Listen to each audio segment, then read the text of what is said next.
বাউল রশিদ উদ্দিনের ১৩৬তম জন্মবার্ষিকী উপলক্ষে নেত্রকোনায় চলছে ২ দিনব্যাপী বাউল উৎসব।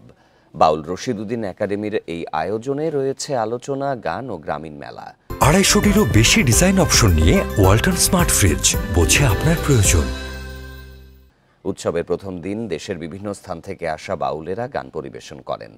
এর আগে রোববার সন্ধ্যায় শহরের রাজুর বাজার এলাকায় রশিদ উদ্দিন একাডেমি প্রাঙ্গণে আয়োজিত এই স্মরণসভার উদ্বোধন করেন জেলা প্রশাসক বনানী বিশ্বাস। পরে উৎসব মঞ্চে অনুষ্ঠিত হয় আলোচনা সভা।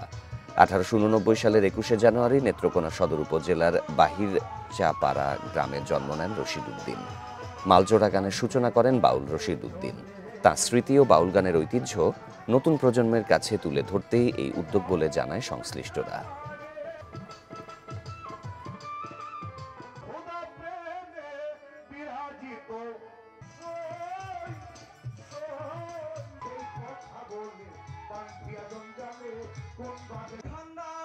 নেত্রকোনা বাহির চাপড়া গ্রামের রশিদ উদ্দিন সাহেব বাউল মালজোড়া গানের উনি ছিলেন স্রষ্টা।